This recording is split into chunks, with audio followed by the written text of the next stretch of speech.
Perkenalkan, kami dari kelompok 7 dengan saya, Aziza Nur Isma dari nomor presensi 9 dan rekan-rekan saya Dimas Oktaviana dari nomor presensi 24. Saya Fadia Khalifa Dorhaya dari nomor presensi 33. Saya Segiatul Salwa Sangkabila dari nomor presensi 35. Pada video ini, kami akan membahas dampak sosial dan budaya dari perubahan politik dan ekonomi pada masa pemerintahan Soekarno. Periode ini dikenal sebagai masa penuh dinamika, terutama dengan penerapan demokrasi terpimpin dan sistem ekonomi terpimpin. Perubahan politik dan ekonomi saat itu menimbulkan pengaruh besar kepada kehidupan masyarakat Indonesia. Mari kita mulai pembahasannya dari dampak sosial terlebih dahulu. Salah satu dampak sosial yang menonjol yaitu penguatan identitas nasional. Kebijakan dan pidato Soekarno selalu menekankan pada persatuan, nasionalisme, dan jati diri bangsa Indonesia. Konsep Nasakom yaitu komunis, agama, dan nasionalis digunakan sebagai upaya memperkuat politik di Indonesia.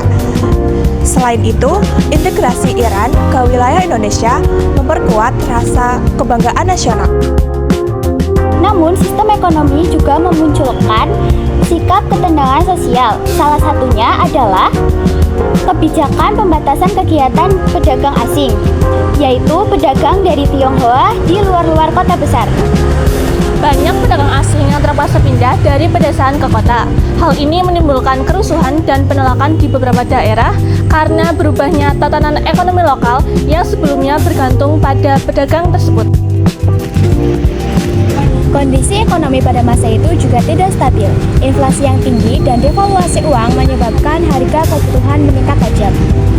Akibatnya, masyarakat mengalami penurunan daya beli. Banyak keluarga mengalami kemiskinan dan kesulitan memenuhi kebutuhan dasar.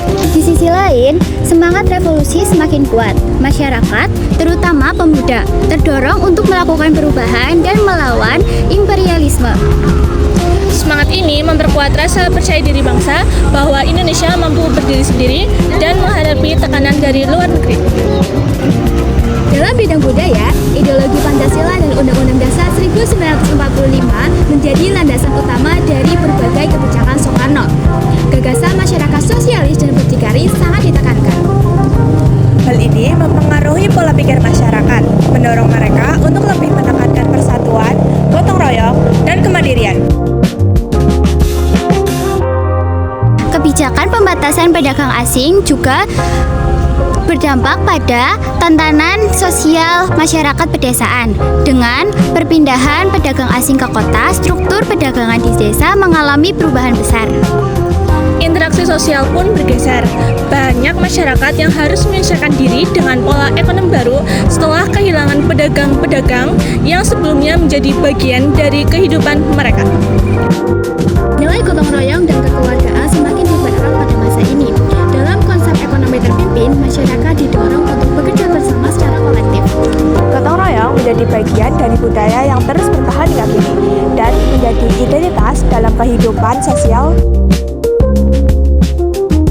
Itulah berbagai dampak sosial dan budaya dari perubahan politik ekonomi pada masa pemerintahan Soekarno. Perubahan tersebut memberikan pengaruh besar, baik positif maupun menimbulkan tantangan bagi masyarakat Indonesia. Sekian video dari kami, semoga dapat menambah pengetahuan dalam konteks sejarah pada periode tersebut. Terima kasih sudah menonton video sampai akhir. Sampai jumpa di pembahasan selanjutnya.